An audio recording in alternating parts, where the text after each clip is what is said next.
Alors, sans plus attendre, les questions, en effet. Je vais tout de suite m'adresser en fait à vous deux pour une première question. Peut-être un peu plus approfondir dans un premier temps l'espace de travail en tant que tel. Emmanuel introduisait dans sa keynote le fait qu'aujourd'hui, il y a 4 espaces de travail, que ce soit donc chez soi, le quartier, le bureau ou le siège social. On sent bien aujourd'hui en fait qu'on arrive à un stade un peu d'hybridation. On ne va plus rester uniquement dans son siège social ou uniquement chez soi ou dans un espace de coworking. Donc, il va falloir mixer un petit peu les espaces de travail. J'aurais voulu avoir votre retour, donc après avoir présenté votre entité, au moins d'avoir un retour sur cet éclatement des espaces de travail. Je sais pas, quelqu'un veut commencer.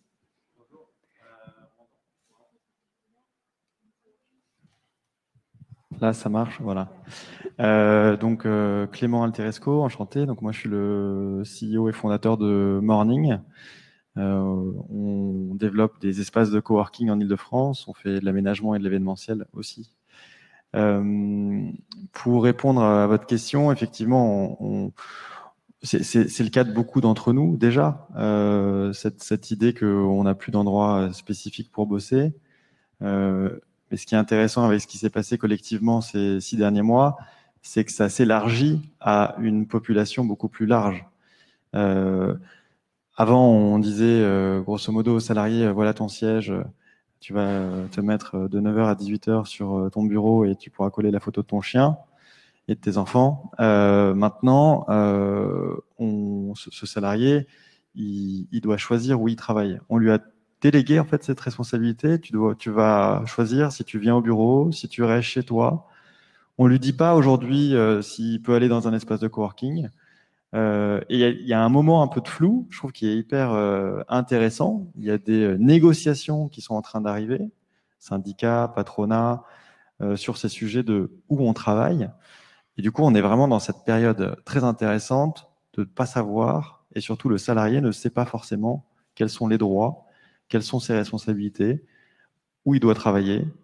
Donc, je pense on assiste à une petite révolution dans ce transfert de responsabilité, du modèle un peu usine qu'on a depuis 100 ans, où on disait aux gens, voilà ta place, tu fais cet exercice à cet endroit-là, ce travail à cet endroit-là, et maintenant on lui dit, tu fais ce travail, mais tu te débrouilles de où tu le fais. Évidemment, c'est pour tout ce qui est service, on ne parle pas de tout ce qui est physique, mais ça représente 10 à 12 millions de personnes en France.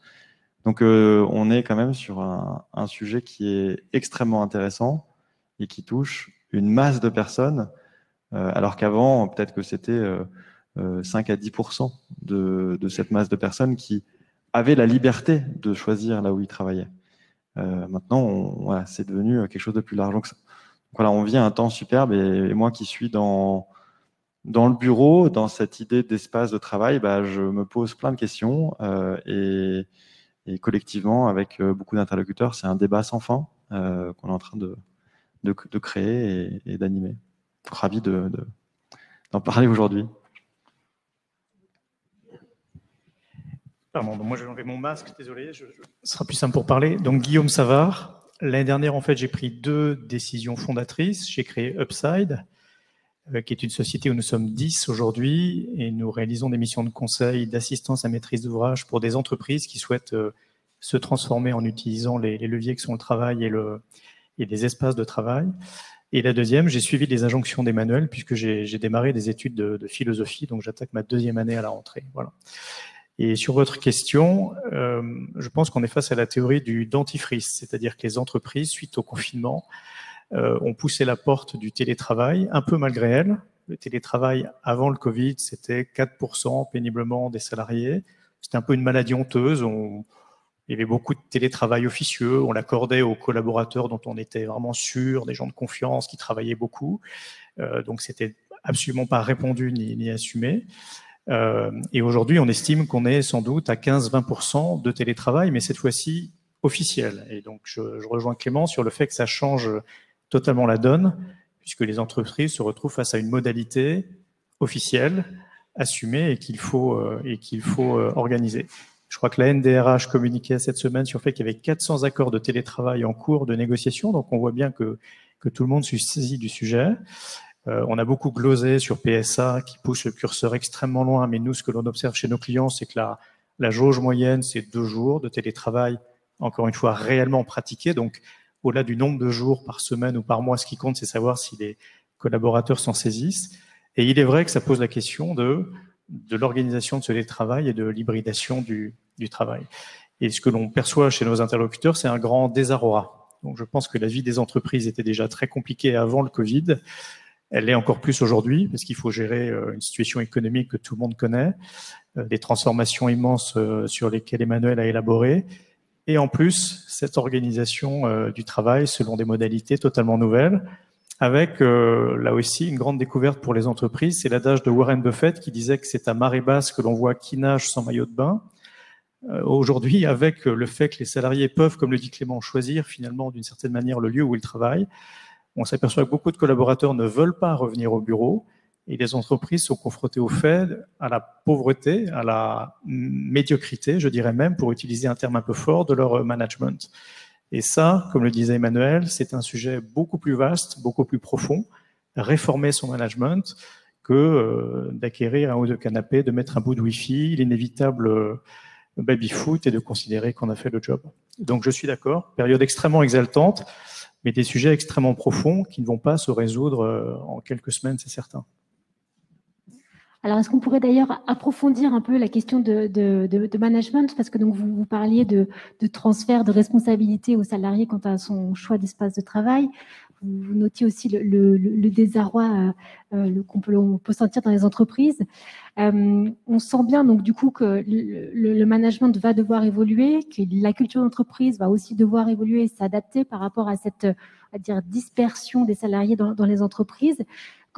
Comment vous pouvez le sentir, vous, dans votre quotidien, auprès des clients que vous accompagnez? Enfin, voilà, comment ça se traduit aujourd'hui, si on creuse un peu cette question managériale? Effectivement, le désarroi managérial est un sujet, je pense, qui est profond et qui est hautement intéressant. Moi, j'analyse la chose du point de vue techno. Moi, je viens de la techno. J'ai fait 10 ans à construire des plateformes. Et ce que je trouve très intéressant en ce moment, c'est que on vit un avènement technologique incroyable. Les valeurs qui montent en bourse, c'est évidemment les valeurs techno. Et en fait, le fait de nous confiner et de nous distancier, finalement, le lien, c'est la techno. C'est le lien qui nous rapproche et qui nous permet de travailler aujourd'hui. Donc ça c'est pas à prendre à la légère. La technologie était déjà présente, mais là, il y a une vraie puissance et la technologie va devenir en fait toute puissante. Avant, effectivement, les gens étaient managés plutôt à la présence. Donc voilà, on avait ces salariés qu'on manageait, qui étaient sous son œil et on pouvait entre guillemets, leur dire quoi faire, organiser les choses. Là, ce qui est en train de se passer, c'est que finalement, il va falloir travailler avec la technologie. Parce que sans outils technologiques, on ne peut pas travailler à distance. Et je ne parle pas que de Zoom et de Teams. Je parle d'outils de gestion de projet. Je parle de bien maîtriser les outils technologiques pour être efficace. Et ce qui est aussi très intéressant, c'est que la technologie permet de contrôler. Donc avant, on contrôlait physiquement. On savait que les gens étaient là 8 heures par jour. On les faisait travailler. Maintenant qu'ils sont plus là, la défiance qui existait sur le télétravail, ce besoin de contrôle que l'entreprise a, on va le retrouver dans la technologie. Et donc aujourd'hui, quand vous travaillez avec un outil de gestion de tâches ou de gestion de projet, vous êtes capable de savoir si un de vos salariés performe bien sur ses tâches et sur ce qu'il est en train de faire. Vous savez s'il est en retard, vous savez combien de temps il a mis pour faire des tâches. Donc, il y a un vrai sujet aussi sur comment la technologie va nous permettre de travailler à distance beaucoup mieux. C'est en marche, mais on n'en est qu'au début. Et surtout, comment cette technologie va venir remplacer le contrôle humain et physique qu'il y avait avant pour un contrôle qui sera plus technologique, plus basé sur la performance. Et ça m'amène à penser que là, il y a une vraie révolution managériale. Il y a aussi une révolution dans les aptitudes des salariés, les compétences des salariés qui vont être plus les mêmes. Quelqu'un qui était bon en présentiel dans une réunion et qui était capable de instruire ses arguments et entre guillemets être bon à l'oral ne sera pas forcément bon à l'écrit, voire sera mauvais à l'écrit, sera mauvais en mode distanciel. Donc ça vient aussi shifter potentiellement les compétences des gens et la hiérarchie chez les personnes. Donc ça, c'est des sujets qui sont passionnants, qui amènent les entreprises à réfléchir profondément à comment ils vont travailler demain et quels sont les salariés qui vont être les plus productifs dans un décor un petit peu changé quand même. Voilà. Donc ça, c'est aussi un sujet pareil. On est là sur la prospection. J'ai pas d'idées préconçues sur ces sujets. Une réaction peut-être par rapport à cet angle de technologie, de contrôle et puis donc d'évolution des pratiques managériales qui sont liées? Je pense que dans les pays anglo-saxons, on manage par objectif depuis très très longtemps, ce qui explique sans doute, au-delà de la taille des territoires, aux États-Unis par exemple, le fait que le travail à distance est répandu depuis hyper longtemps. Effectivement, je suis d'accord avec Clément. En France, en particulier, on aime bien manager par la vue. Moi, j'ai eu un chef dans le passé, il se reconnaîtra, je le salue, qui estimait que si vous n'étiez pas dans son bureau à 7h30 le matin, en gros, vous étiez un horrible boulet et un cancre. Je pense que ce genre de comportements-là ne sont plus acceptables, ne sont plus acceptés. Et ce que l'hybridation du travail amène, c'est le fait de manager par la confiance, en fait. Donc, je n'ai plus mes ouailles sur le même plateau. D'ailleurs, en pensant qu'ils travaillent parce qu'ils sont sur le même plateau, je formule un postulat assez fort, c'est que parce qu'ils sont derrière un poste de travail, un écran, ils travaillent, ce qui reste à démontrer. Mais les entreprises sont confrontées au fait avec l'hybridation du travail qu'il faut désormais manager par la confiance. Et donc, le processus, finalement, importe peu, seul compte les outputs. Et si on remonte dans la chaîne, ça veut dire, est-ce que mon équipe, par exemple, est-ce que mes collaborateurs de mon équipe partagent des objectifs précis, clairs, à peu près mesurables et priorisés? Est-ce que ce travail a été fait? Donc, on voit bien que effectivement, le management, la manière dont on manage, est complètement remis en cause. Et pour élaborer sur le point de Clément sur les compétences, on s'aperçoit aussi que finalement, beaucoup de collaborateurs sont très peu à l'aise avec les outils informatiques, technologiques, etc. Donc, en fait, l'entreprise croyait qu'en ayant toutes ces oies qui arrivaient le matin à 8h30, t'es d'un seul homme et repartait à 18h15, grand maximum le soir, le travail était fait. On se rend compte avec le télétravail que ce postulat n'est pas vérifié. Donc, au niveau des directions générales, ça veut dire, comme le disait Emmanuel, est-ce que la stratégie d'entreprise est claire? Est-ce que là où l'on va, ce lieu est clair? Est-ce que la manière dont on y va est claire pour tout le monde? Voilà, je pense qu'il y a un immense travail à réaliser de ce point de vue-là. Au niveau des managers, ils doivent, je pense, revoir leurs pratiques. Pour paraphraser Schopenhauer, on pourrait dire que la réunion, c'est quand même un lieu où plusieurs personnes se réunissent pour s'ennuyer ensemble, pour procrastiner ensemble. Est-ce que toutes les réunions que l'on organise ont du sens? Est-ce que finalement, on a besoin de se voir aussi formellement, aussi souvent pour avancer néanmoins? Donc, on voit bien que les managers, à partir du moment où je commence à voir des équipes qui sont, pour certaines chez elles, pour certaines au bureau, pour certaines je ne sais où, je dois complètement revoir la manière dont, effectivement, je fais communauté, l'organisation, la qualité de mes réunions. Donc, en fait, toute la boîte à outils du manager doit être révisée par lui. Et puis, au niveau des collaborateurs, je pense qu'il y a de vastes sujets pour que le niveau technologique moyen, la capacité à utiliser tous ces outils, on voit bien que le futur du travail il passe par là, s'assurer que tout le monde est à peu près à l'aise avec une suite bureautique, est capable d'organiser un meeting Teams, si son ordinateur plante chez soi, est capable de le rebooter. Donc on voit bien qu'il y a des sujets de compétences qui font irruption avec des écarts générationnels très importants. Donc effectivement, je pense qu'il y a toutes les strates de l'organisation, de très vastes sujets de montée en compétences et de révision des pratiques. Si je peux élaborer sur un truc, on parle souvent effectivement de management par la confiance, présence, confiance. Moi, je suis moins sûr que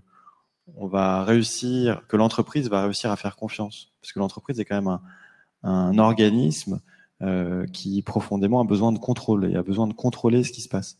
Donc, je pense que la confiance va avoir les limites. C'est la technologie qui va prendre qui va justement travailler sur ses limites. Et les objectifs, travailler sur le management par objectif, la technologie va permettre de contrôler ça. Et demain, c'est peut-être le truc qui, moi, me fait le plus flipper, c'est se dire qu'en fait, la technologie va vraiment venir nous donner des points de contrôle très précis sur ce que font les salariés et du coup amener encore plus de contrôle que ce qu'on a aujourd'hui. Donc j'ai un peu peur de ce biais technologique qui peut pousser à l'extrême. C'est déjà le cas aujourd'hui dans plein de petits jobs qu'on fait en micro-tasking qui est géré par la technologie. En fait, voilà, le micro-job, c'est la techno qui le gère. C'est OK, tu fais ça, ça te prend 5 minutes, tu es payé $2. Et donc ça, poussé à outrance dans les entreprises, ça peut devenir quand même quelque chose d'un peu aliénant. Moi, ça me fait un petit peu peur, cette entreprise toute technologie. Je me pose vraiment la question de vers quoi on va par rapport à ce sujet-là. Alors, je vais rebondir sur ce point et sur le point que soulevait Emmanuel sur la recherche de sens en fait du salarié, notamment par rapport à l'évolution de ces pratiques de télétravail et pratiques managériales qui évoluent. Il y a vraiment c'est cette quête de sens qui va un peu à l'opposition aussi, je trouve, de ce que vous mentionnez sur l'importance de la technologie, donc du contrôle qu'on va avoir. Derrière, est-ce qu'il n'y a pas à avoir une limite donc, par rapport à l'acceptation du salarié par rapport à ce contrôle, alors que lui va chercher plus une fraternité, une bonne ambiance, voilà, cette quête de sens, je pense que ça a l'air un petit peu antinomique, en tout cas, pour les deux. Comme beaucoup, j'ai plein d'amis qui ont fait une rupture sur leur monde, sur leur univers professionnel, justement parce qu'ils étaient en manque de sens. Moi, je dis souvent à mes amis qui sont un peu dans cette crise, tu as deux façons d'avoir du sens dans ton travail. La première, c'est faire un travail sur lequel tu as une passion. Donc, tu adores le foot, tu deviens directeur financier ou, du PSG. Donc là, tu évolues dans l'univers qui te passionne. Et donc ça te remplit, ça te donne du sens. Et après, la deuxième, ce qui est pour 90% d'entre nous, on n'a pas forcément une passion qui nous dévore et on ne trouve pas forcément de job dans cet univers-là. Moi, je crois beaucoup que l'organisation même de l'entreprise peut être source de sens. La façon dont les salariés sont traités, dans la façon dont ils sont mis en responsabilité, la façon dont l'entreprise leur donne la possibilité de s'épanouir. Tout ça, c'est du sens pour moi. Et donc, typiquement, même quelqu'un qui fait une tâche répétitive, quelqu'un qui fait quelque chose qui est pas forcément, qui peut être ingrat aux yeux des autres, si on le met dans une position où il a la capacité d'intervenir sur son job, changer des choses, améliorer sa productivité, être force de proposition, le rendre responsable, en tout cas, de cette partie, et pas juste lui dire c'est comme ça, tais-toi et fais exactement ce qu'on te dit. Voilà, ce changement de prisme, cette capacité de responsabilisation peut être source de sens parce que finalement, qu'est-ce qu'on a besoin le matin en se réveillant, c'est de se dire qu'on a une capacité d'action, qu'on est force de proposition dans notre vie, qu'on ne subit pas, qu'on est acteur de sa vie. Et donc, l'entreprise doit laisser les salariés être acteurs de leur travail. Ça, je pense que c'est quelque chose qui est en marche. Il y a beaucoup de choses sur ce sujet, mais on a un grand pas aussi pour éviter de robotiser nos salariés. Donc, ça va un peu à l'encontre de la technologisation des outils de travail, mais voilà, je pense que c'est une schizophrénie de l'entreprise qui est nécessaire entre le contrôle, l'humain. Je pense qu'on utilise de très grands mots, fraternité, sens, etc.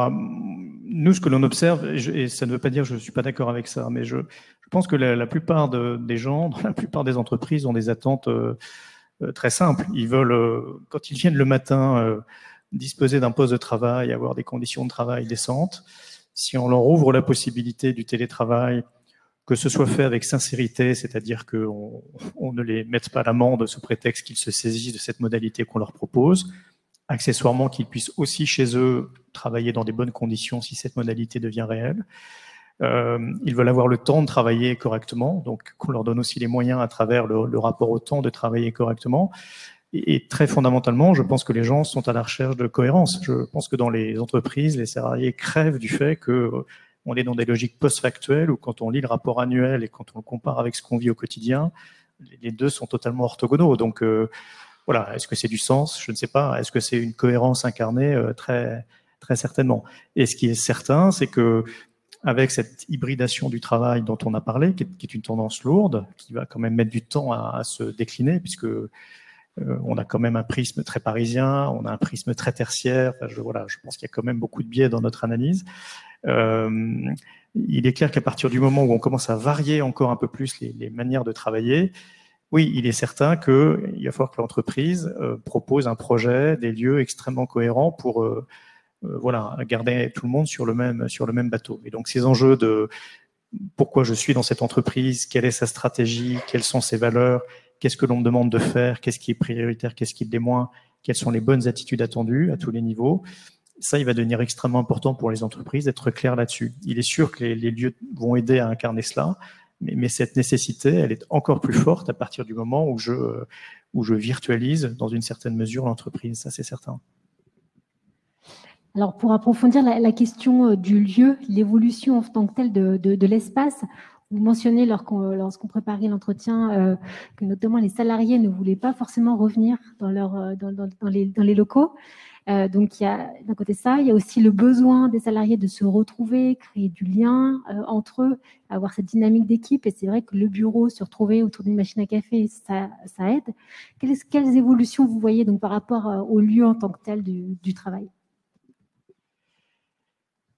Alors, oui, chez plusieurs de nos clients, on a rencontré des directions générales très démunies parce que suite au confinement et à cette espèce d'entre-deux qui a prévalu en mai-juin, il y a un moment où tout le monde a quand même émis le souhait qu'on revienne au bureau, ce qui semble assez raisonnable pour reconnecter, se revoir. Enfin, ça semble être une attitude ou une demande assez légitime. Et dans beaucoup de cas, j'ai l'exemple en tête d'une société du CAC 40 où au siège social, donc des gens plutôt, je ne vais pas dire plus motivés que la moyenne, mais en tout cas plus proches du pouvoir que la moyenne, 25% de ces 400 personnes ne sont pas revenues, malgré des demandes très insistantes, formelles du PDG, qui était du coup très vexé. Donc, moi, je ne suis pas sûr que ce soit une très bonne nouvelle. Ça renvoie, je pense, à mon propos introductif sur la médiocrité des relations, au travail. Donc, je ne sais plus d'ailleurs quelle était votre question. Je suis parti dans mon propos. C'était sur les... Sur le lieu en tant que tel, voilà, l'importance, l'évolution du lieu de travail pour ramener le salarié dans ce lieu de travail et créer ce lien social qui est en train de disparaître. Donc, on voit bien que Emmanuel le disait très justement, le bureau est mort, vive le bureau.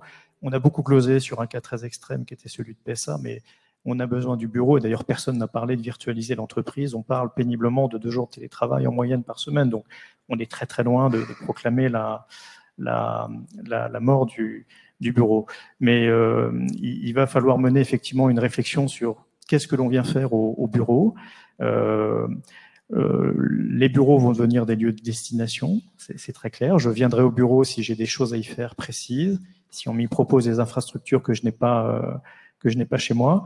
Mais je pense aussi qu'il faut se garder d'une vision un peu romantique des bureaux. C'est-à-dire, j'entends maintenant beaucoup de gens parler de vraiment la profondeur des discussions qu'on avait autour de la machine à café, du fait que quand on prenait nos fourchettes, nos cuillères avec notre petit plateau dans le RIE, c'était quand même fantastique. À chaque fois, c'était une expérience existentielle, quasiment transcendantale. Bon, je pense qu'on a une vision quand même très romantique de tout ça. Donc, évidemment, il faut se voir. Évidemment, le rôle des managers, c'est de créer des forums où on reconnecte tout le monde, on redonne les priorités, on se voit, on prend des nouvelles. Teams n'est pas idéal. Je pense aussi qu'on a une vision extrêmement romantique du bureau. Voilà. Donc, et les salariés ne s'y trompent pas comme d'habitude. Il y a un certain bon sens. Vous leur ouvrez la possibilité de télétravailler. En moyenne, le temps de déplacement en Ile-de-France, c'est 45 minutes dans chaque sens. Vous avez la possibilité de gagner 1h30 de vie quotidiennement, de vous organiser personnellement. La vie est belle, donc moi je suis absolument pas étonné de cela. Et ce que vous observez statistiquement, c'est que le travail polarise les comportements.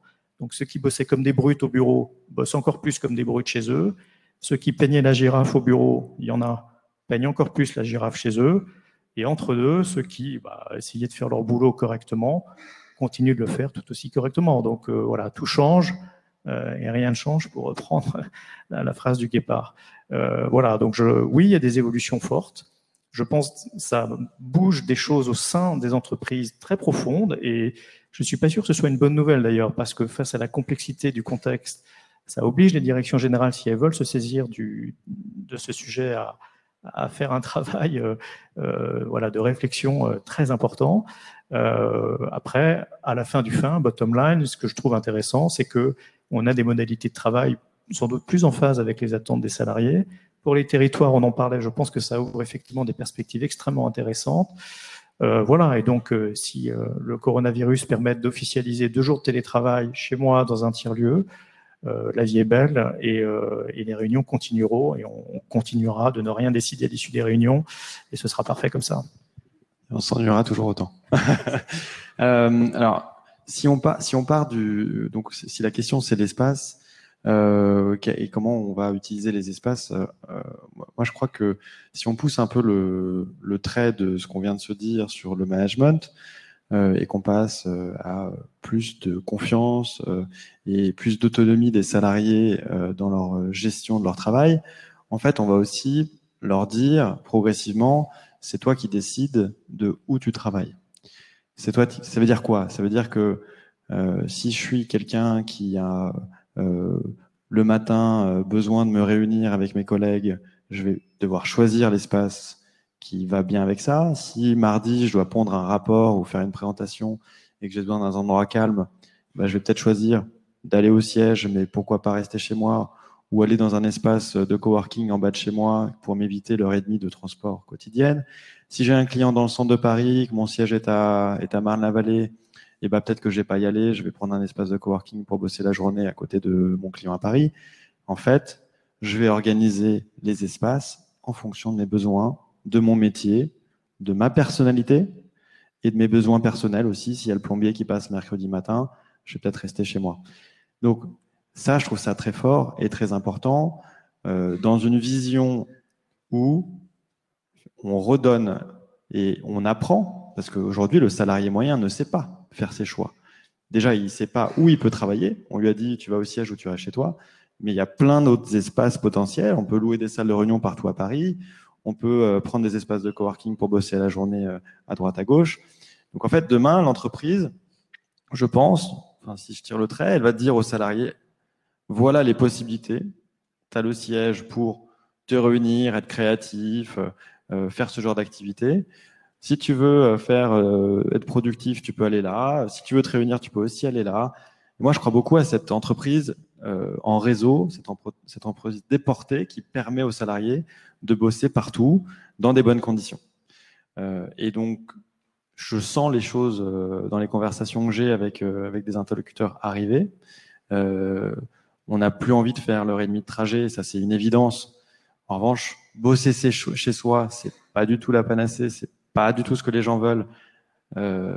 Ramener le tripalium, le travail chez soi, c'est ramener l'aliénation chez soi. Je pense que 2 jours par semaine, à mon avis, c'est une grosse erreur que feraient les entreprises d'imposer le télétravail. Et en plus, on n'a pas tous les mêmes conditions à la maison, donc c'est aussi une injustice égalitaire. Finalement, le siège, c'est un endroit où les gens sont dans les mêmes conditions de travail. Chez soi, c'est pas le cas.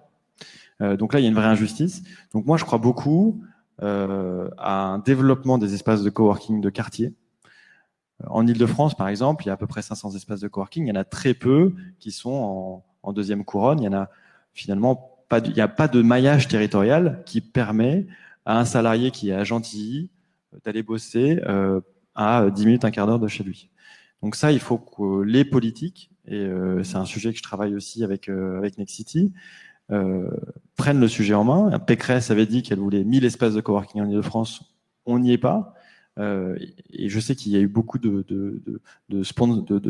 subventions et de projets, mais voilà, là, il y a un vrai sujet politique. Comment on maille le territoire pour permettre à ces salariés d'aller bosser près de chez eux et de ne pas faire du transport tous les jours. Là, il y a aussi plein de bénéfices de stress, de carbone, et j'en passe.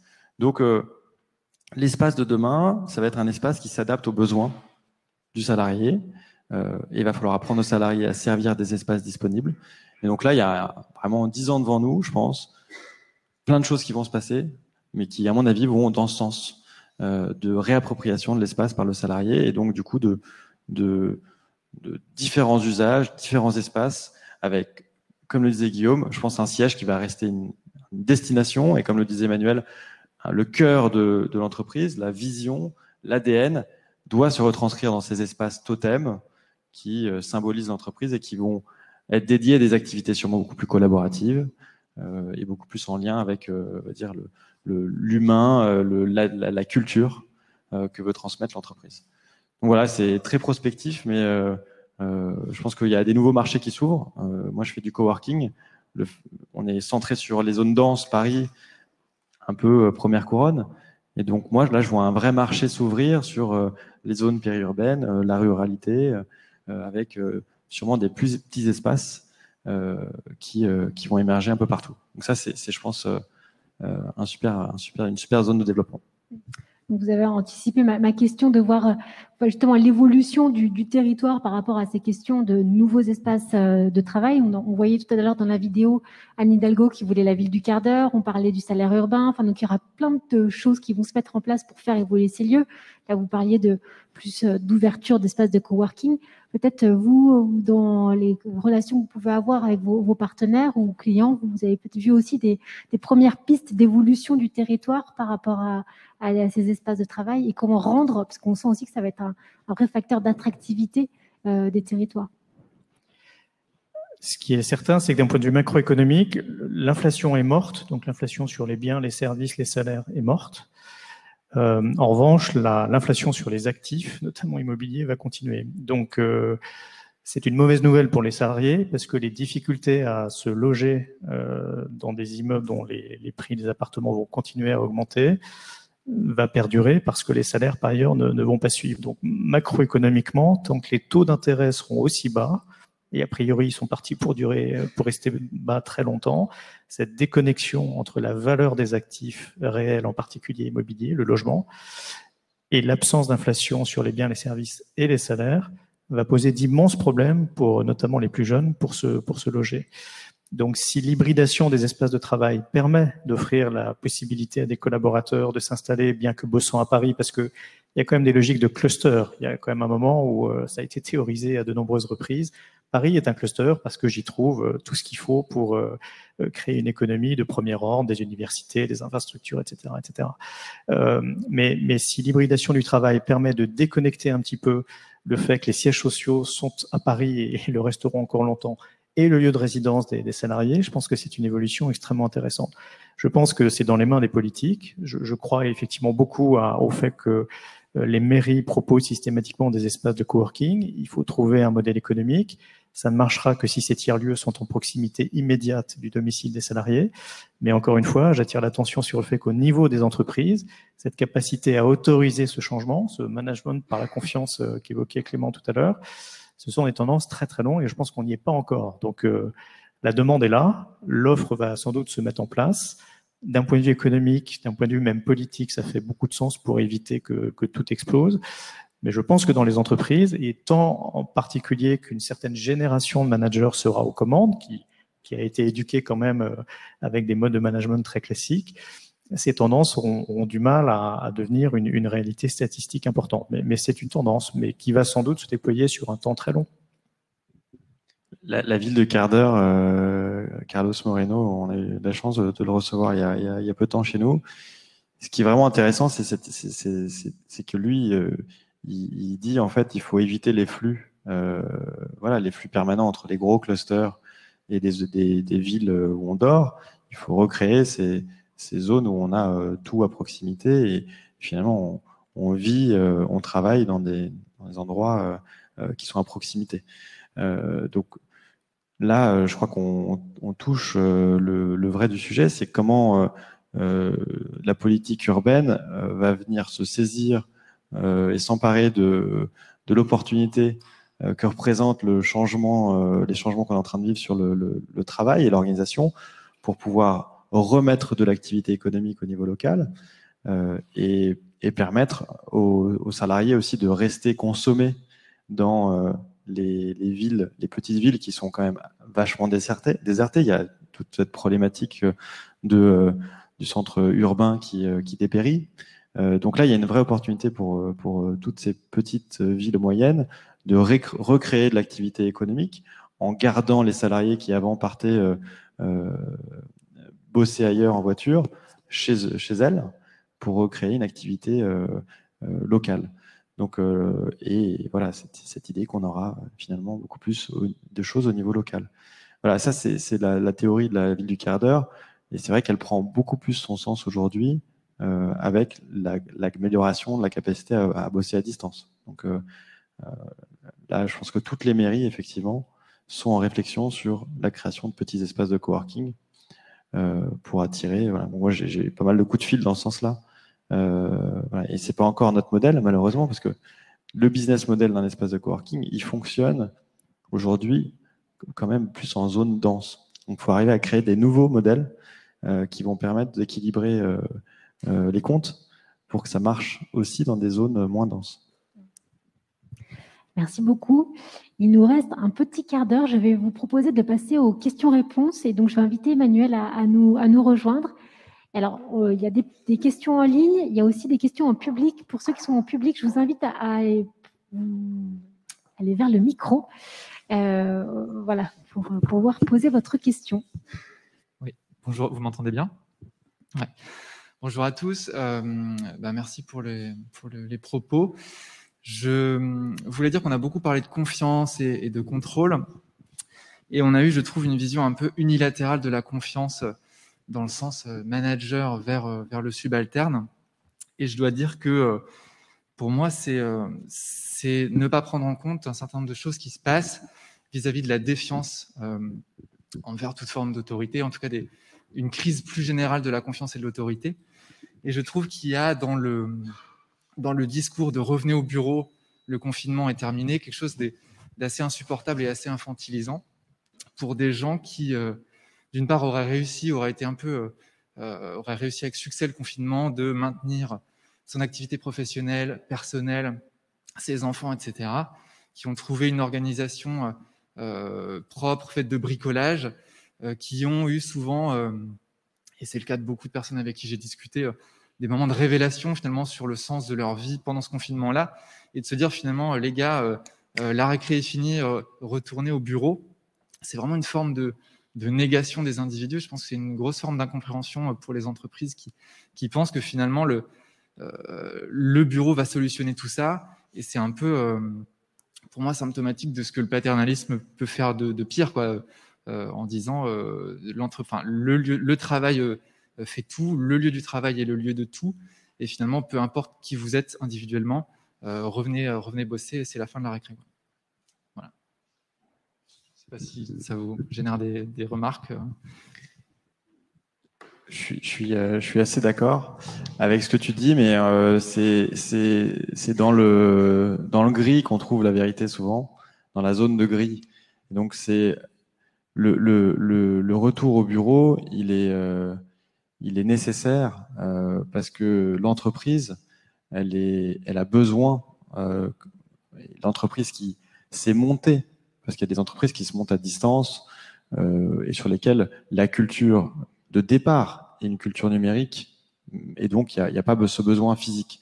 Mais la plupart de nos entreprises, 99% de nos entreprises, elle est faite d'événements physiques, de transmission culturelle physique. Comment tu fais monter en puissance, comment tu permets à un stagiaire de grandir dans une entreprise? C'est de la transmission souvent physique. Il voit faire, il comprend la culture, les modes de travail, il apprend en physique. C'est très dur d'intégrer les gens en non physique. D'ailleurs, on l'a tous vécu, ces gens qui sont arrivés pendant le confinement, c'était quand même compliqué à intégrer. Donc, je pense qu'il y a toute une dimension d'entreprise qui est physique. Et effectivement, après 2-3 mois sans physique, il y a besoin de dire, bon, bah, maintenant, il faut qu'on se revoie, il faut qu'on recrée des choses ensemble. Tout ce qui est production à distance, ça marche bien. Tout ce qui est dynamique, d'une façon générale, vente, développement. Peut-être pour préciser, je ne nie pas la pertinence du siège, mais plutôt vu comme une ressource mise à disposition des salariés pour dire si vous en avez besoin, vous pouvez y aller, et allez-y, parce que on voit que vous savez vous organiser, et on vous fait profondément confiance pour ça. Et pour le coup, ce que je déplore, c'est la négation de l'individu par une solution globale qui s'appelle le bureau. C'est vraiment ça mon propos en fait. Non, mais là-dessus, on est d'accord. C'est ce que je disais, c'est que demain, la responsabilité du salarié, elle va être de choisir son espace de travail en fonction de ses besoins. Mais tu as toute une période intermédiaire, ça peut pas se faire du jour au lendemain. Donc, je pense qu'il y a toute une période intermédiaire et l'entreprise doit quand même, elle a c'est impondérable, tu vois, elle a une façon de fonctionner et elle a un management qui existe, qui est là, que tu peux pas transformer en 2 secondes. Donc, je pense que c'est peut-être un retour pour un des-retours progressif. Mais tu as ce besoin de retour. Voilà. Donc, autant dans un sens, ça a été très rapide dans un sens. Je pense que le retour doit être aussi dans l'autre sens.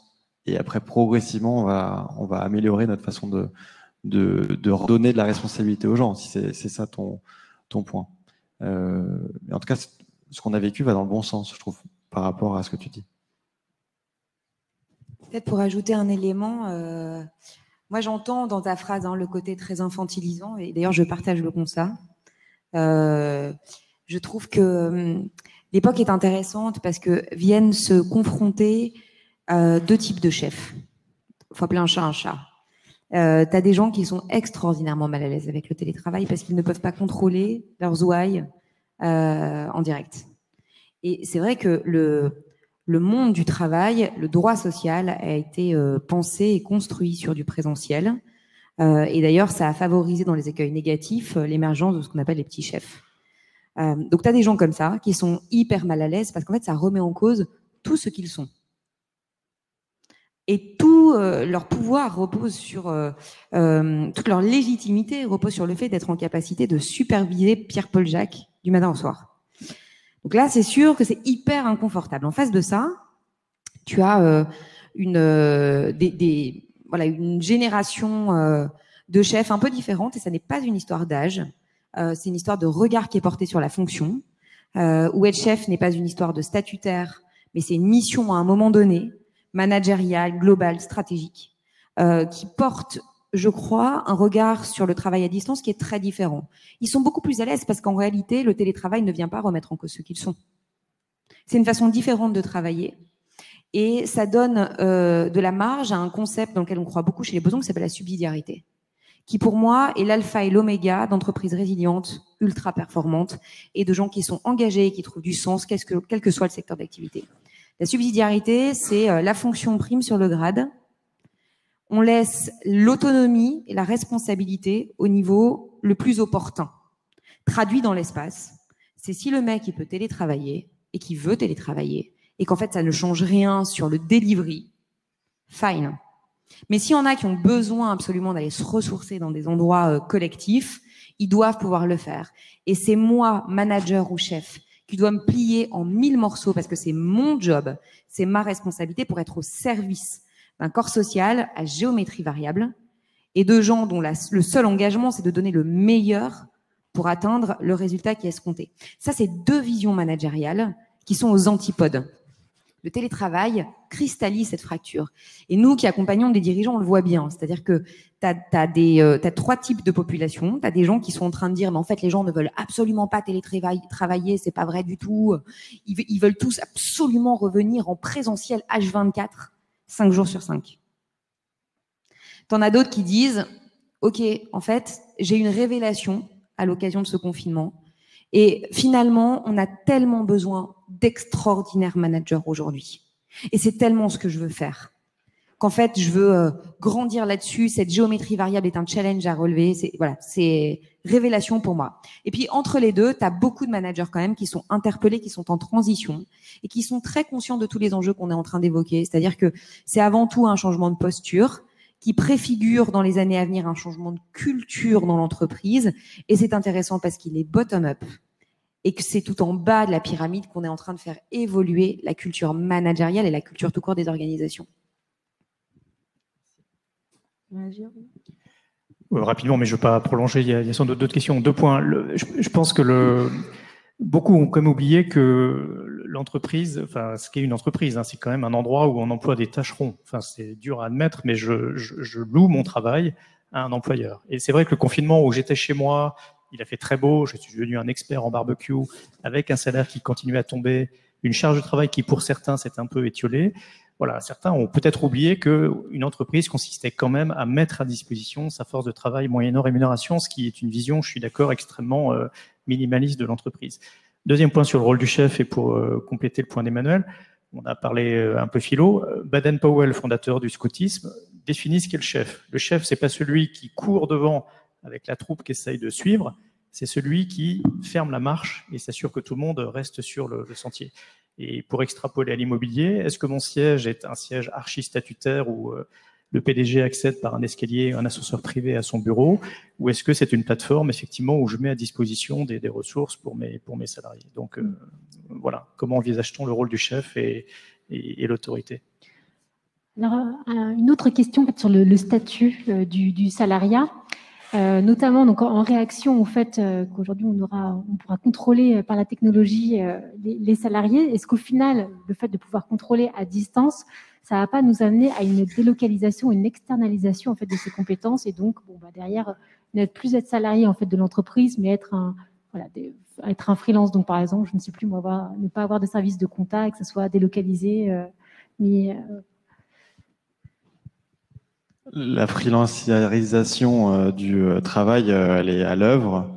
Je suis pas certain que le Covid en lui-même accélère ça. C'est plutôt la crise économique dont on va vivre qui potentiellement va l'accélérer. Moi, par rapport à ta remarque sur le salariat, ce que je trouve intéressant dans la dynamique qu'on est en train de vivre et le fait justement que les salariés soient de plus en plus à distance, donc cette histoire de confiance, cette histoire de technologie, c'est est-ce que finalement le droit du travail, comme le disait Emmanuel, finalement il est basé sur l'heure de travail payée X euros par heure que tu loues à l'entreprise. Est-ce que ça, peut-être que demain, ça va être remis en cause? Est-ce que demain, on louera pas son temps? On louera peut-être l'objectif qu'on doit atteindre, peut-être comme en mode freelance, puisque tu peux dire, voilà, je travaille au forfait et je réalise ça pour temps. Donc, je me pose, moi, la question du temps de travail. Et j'ai aucune idée de comment ça pourrait fonctionner. Mais moi, par exemple, je compte pas mes heures de travail. Je pense pas que mes salariés comptent leurs heures de travail. Pourtant, sur leur contrat, c'est écrit tant de l'heure. Donc, je trouve qu'il y a une inadéquation assez intéressante. Et je me demande si ça pourrait être amené à évoluer et comment. Donc, je pose une question très large, mais je trouve que le temps de travail est peut-être pas la bonne mesure. Question. Alors, bonjour, Basile Meredek, étudiant en aménagement du territoire. Merci pour vos échanges. Et lorsque vous parlez d'économie locale, je voulais savoir justement si pour les villes, ce ne serait pas une aubaine le télétravail pour justement revitaliser les centres-villes et permettre, par exemple, comme vous disiez pour le plombier, de permettre aux gens de retourner sur les marchés à des périodes où ils ne pourraient pas être et d'autres événements comme ça. Merci. Je pense que puisqu'il y a quand même une réalité française, c'est que Paris concentre un très grand nombre d'activités en France. Pour un certain nombre de villes qui se trouvent à proximité immédiate, oui, c'est une formidable opportunité. Vendôme, qui est souvent cité, c'est un super succès parce que c'est connecté par le TGV, parce que l'immobilier n'y est pas très cher et c'est une success story. Après, je pense qu'il ne faut pas, encore une fois, minorer le rôle de cluster, toutes les externalités qui sont créées par le fait que dans un même endroit, j'ai des universités de premier ordre, j'ai une vraie liquidité du marché du travail, j'ai toutes les infrastructures. Voilà, je crois qu'il faut se garder une vision où tout à coup, le moindre patelin aurait une seconde vie grâce au télétravail. Encore une fois, pour des raisons aussi très prosaïques que j'évoquais, qui sont les prix de l'immobilier, et qui fait qu'à un moment, de plus en plus de gens ne pourront plus vivre à Paris s'ils veulent y investir. Cela va créer une opportunité pour un certain nombre de villes. Mais les collectivités arrivent à créer cet effet de cluster qui est pas facile à amorcer. Il faut ensuite qu'il y ait une vraie continuité dans les politiques locales, que le maire élu ne défasse pas ce qu'a réalisé son prédécesseur. Donc, Oui, je vais vous faire une réponse un peu de jésuite. Je pense qu'il y a des opportunités, mais qu'il faut se garder d'une vision tout à coup très décentralisée du modèle économique français qui est hyper centralisateur et jacobin depuis très très longtemps. Nous arrivons à la fin de notre temps pour respecter le timing. Alors, dernière question. Je vous invite à venir sur le micro. Dernière question. Donc, il nous en reste encore quelques-unes, mais on va... Oui, alors j'ai suivi l'essentiel des conférences en chemin. Alors, je ne sais pas si vous avez abordé ce point de vue, alors qu'il y a à la fois une question économique et sociale, c'est-à-dire que là, ce qu'on a très bien vu avec le Covid, c'est qu'il y a eu un télétravail généralisé en quasiment rien de temps. C'était voilà, du jour au lendemain, alors que ça avait mis très longtemps, et ça fait, je sais pas, 15-20 ans que la France est réfractaire. Moi qui ai vécu en Amérique du Nord, là-bas, c'est effectivement dans le contexte comme ça a été déjà indiqué. Mais se pose en fait, c'est-à-dire que avec le Covid, on a fait fi et on a rasé toute une partie économique et sociale qui est premièrement au niveau social, c'est tous les réseaux informels, c'est-à-dire qu'une entreprise se comprend pas simplement par son organigramme. Elle se comprend par tous les réseaux informels, tous les réseaux de connexion, et qui se font justement autour de la machine à café, l'endroit à fumeur, etc. Le repas de midi. Et ça, c'est essentiel, enfin, il me semble, pour les ressources humaines. Et puis, il y a l'aspect économique, c'est-à-dire qu'en région parisienne, le prix du mètre carré et l'habitat est extrêmement cher. Et on a vu déjà depuis, pour ce qui est des entreprises, déjà depuis une vingtaine d'années, voire plus, un mouvement qui était de gain de place avec ces bureaux hôtels. Et donc, avec la volonté, effectivement, de faire du télétravail. Mais le problème se pose de l'autre côté, c'est l'habitant qui n'a pas de place et qui ne peut pas travailler chez lui, et qui n'a pas été résolu et qui n'a pas été pris en compte durant la crise du Covid, ou comment faire quand on n'a pas de place chez soi pour se trouver à travailler. Et qui paye pour tout ça? Et je dirais, par rapport à la mise en place de centres communs de travail dans des villes, quid du financement par rapport à l'occupation, parce qu'en fait, il y a tout un tas d'entreprises privées qui se sont mises sur le secteur et qui sont très lucratives. D'accord. Je vous propose de raccourcir votre question parce qu'on est déjà out of timing. Voilà. Mais je pense qu'on a l'essentiel de votre question. Merci beaucoup. Est-ce que vous avez on a déjà un petit peu répondu. C'est quoi la question? Parce que moi, j'ai pas compris. La question, c'est le qui paye?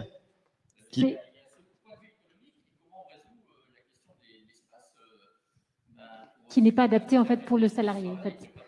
Quand je suis chez moi, dans mon habitation, que le lieu n'est pas. Encore une fois, la seule vertu de ce Covid, c'est qu'il a ouvert les chakras d'un certain nombre d'entreprises qui se sont dit on pourrait travailler autrement. Mais les entreprises sont des objets simples, donc elles savent soit faire venir tout le monde au bureau de 8h30 à 18h15, soit mettre tout le monde en confinement. La difficulté aujourd'hui, le défi, c'est d'inventer des modalités dont on a longuement parlé, je crois, qui sont hybrides. Et c'est là qu'est la complexité. C'est comment j'ajuste un dispositif qui est nécessairement très normatif, très simplificateur à toutes les possibilités qu'a ouvert le Covid. Personne n'a dit qu'il fallait virtualiser l'entreprise. Personne m'a dit qu'on aurait l'interdiction désormais de se parler à la machine à café, à croire d'ailleurs qu'on vient au bureau juste pour discuter autour de la machine à café. Voilà, mais il y a des modalités à trouver, pas simples, parce que il y a une forme de subtilité à trouver dans l'organisation du travail. Voilà, c'est la réponse que je ferai. Okay. C'est en cela que la question n'est pas simple et que les réponses, je pense, vont mettre du temps à émerger parce qu'en plus, elles dépendent infiniment, comme on l'a dit, de la spécificité des entreprises, de leur culture propre, etc. C'est pas une réaction. Si je peux réagir sur ce sujet, parce que c'est un sujet d'anticipation. Si on se dit que l'entreprise, au niveau global, va avoir besoin de moitié moins de zones de production, ce qui, moi, me semble assez raisonnable. Voilà. Ça veut dire que, grosso modo, elle aura besoin de 25 à 30% de mètres carrés en moins. Donc, si elle fait ce gain de mètres carrés sur son siège, elle va pouvoir le transférer sur d'autres zones, d'autres espaces. Donc, typiquement, Une boîte qui avait 10 000 mètres carrés avant en aura peut-être 7 000.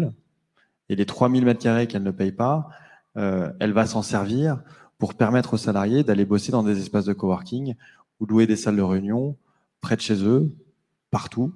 Et donc, c'est ce que j'appelle l'entreprise en réseau. Et donc, voilà. Donc, je pense que s'il y a sûrement, alors je dis 30%, dans certaines boîtes, ça sera 20, d'autres 40. Mais je pense qu'il va y avoir un transfert, en fait, des zones de production sièges vers des zones déportées, éclatées. Voilà. Donc ça, c'est sûrement quelque chose qui va se faire dans les 5 prochaines années, tranquillement. Et après, je vais faire une réponse facile aussi, c'est que je sais pas combien de fois on a dit si dans cette conférence, si jamais, si voilà, on pourrait mettre Paris en bouteille. C'est peut-être ce qu'on est en train de faire d'ailleurs, hein, dans un gros bocal hermétique.